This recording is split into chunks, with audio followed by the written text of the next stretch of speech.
कहानी एक modern fairy tale की तरह शुरू हुई थी। प्यार और नई शुरुआत का एक ऐसा चैप्टर जिसने जिंदगी भर की खुशियों का वादा किया था। राजा रघुवंशी, इंदौर शहर के एक नौजवान आदमी ने हाल ही में सोनम से शादी की थी। उनके दिल फ्यूचर के सपनों से भरे थे और अपनी शादी को सेलिब्रेट करने के लिए उन्होंने अपने हनीमून के लिए मेघालय के शांत और खूबसूरत नजारों को चुना। अक्सर बादलों का घर कहे जाने वाला यह नॉर्थ ईस्ट का स्वर्ग अपनी हरी भरी वादियों, झरनों और धुंध भरे पहाड़ों के साथ एक दूसरे के साथ जिंदगी शुरू करने वाले कपल के लिए एकदम परफेक्ट जगह लग रहा था। उन्होंने अपना सफर शुरू किया, अपने परिवारों और जानी पहचानी दुनिया को पीछे छोड़कर इस खूबसूरत जगह में हमेशा के लिए यादें बनाने के लिए तैयार थे। जैसे ही उन्होंने मेघालय की मनमोहक सुंदरता को एक्सप्लोर किया, उनके सोशल मीडिया फीड शायद खुशियों वाली तस्वीरों से भरे थे, जिसमें खूबसूरत नजारों के सामने खुशी के पल कैद थे। वे बस एक और प्यार करने वाले कपल थे, अपनी दुनिया में खोए हुए, नेचर की सुंदरता से घिरे हुए। हालांकि यह खूबसूरत सपना लाखों टुकड़ों में टूटने वाला था, एक भयानक बुरे सपने में बदलने वाला था, जो न केवल उनके परिवारों को बल्कि पूरे देश को हिला देगा। जिन पहाड़ियों में उनकी हंसी गूंजती थी, वे जल्द ही एक डरावनी साजिश की खामोश गवाह बन जाएंगी।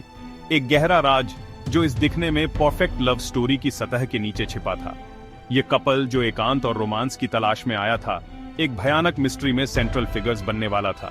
टर्निंग पॉइंट 23 मई 2025 को आया। उस मनहूस दिन राजा और सोनम रघुवंशी ईस्ट खासी हिल्स रीजन से बिना किसी निशान के गायब हो गए। उनके परिवारों के साथ कम्युनिकेशन अचानक बंद हो गया। शुरुआती खामोशी को शायद हनीमून के सुखद एकांत के लिए गलत समझा गया था, लेकिन जैसे जैसे घंटे दिनों में बदल गए, उनके घर वालों को एक बेचैनी होने लगी।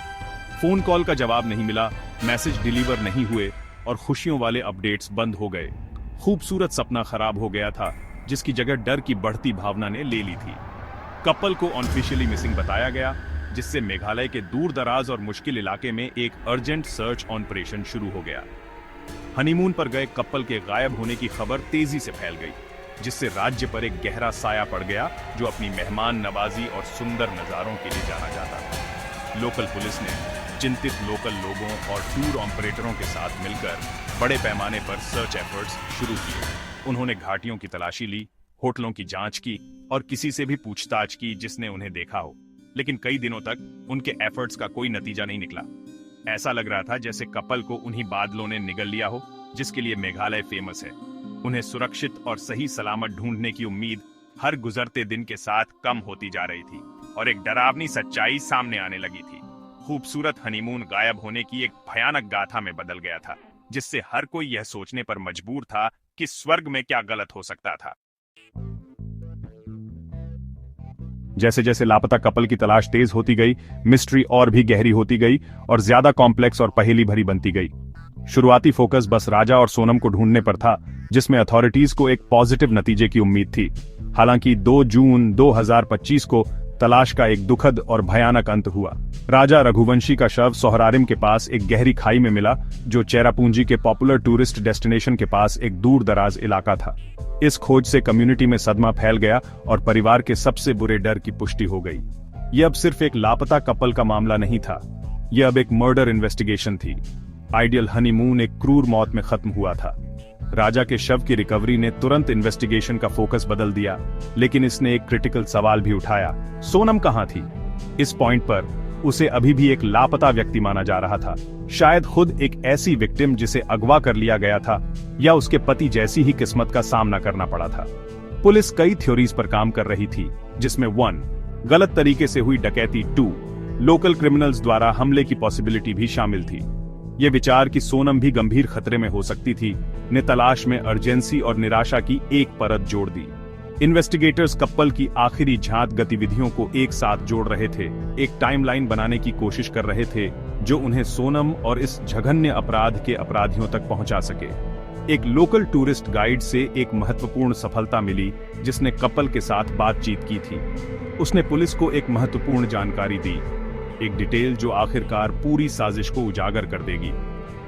गाइड को 23 मई को राजा और सोनम को देखने की याद थी, जिस दिन वे गायब हुए थे, लेकिन उसने बताया कि वे अकेले नहीं थे। उसकी गवाही के अनुसार उनके साथ 3 और आदमी थे जो हिंदी में बात कर रहे थे।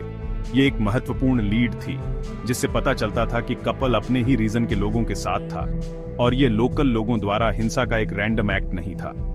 इन अज्ञात पुरुषों की प्रेजेंस एक पूर्व नियोजित और कोऑर्डिनेटेड घटना की ओर इशारा कर रही थी। इस नई जानकारी के साथ मेघालय पुलिस को एहसास हुआ कि इस मामले का इंटरस्टेट कनेक्शन था और यह शुरू में सोचे गए से कहीं ज्यादा कॉम्प्लेक्स था।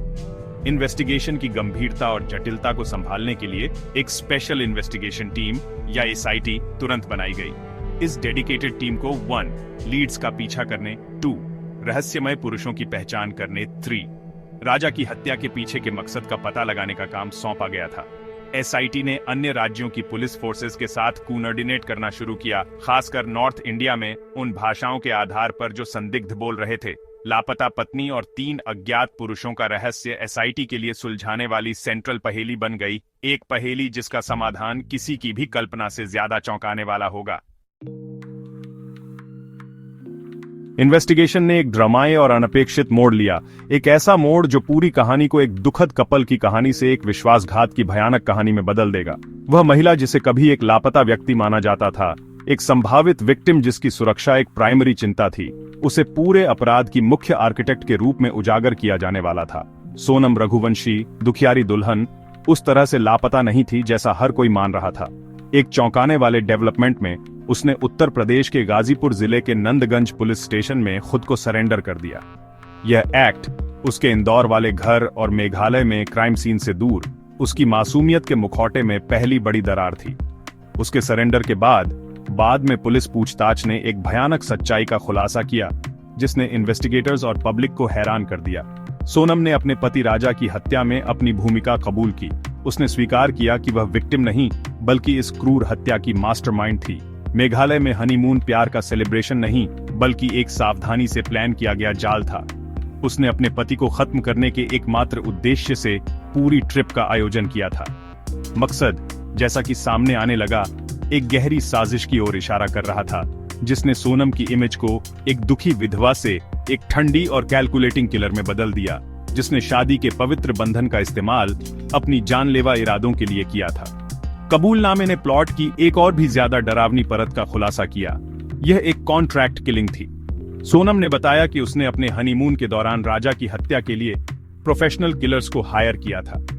3 रहस्यमय हिंदी बोलने वाले आदमी जिन्हें गाइड ने कपल के साथ देखा था, वे रैंडम अजनबी नहीं थे बल्कि वे हिटमैन थे जिन्हें उसने अपनी योजना को अंजाम देने के लिए पैसे दिए थे।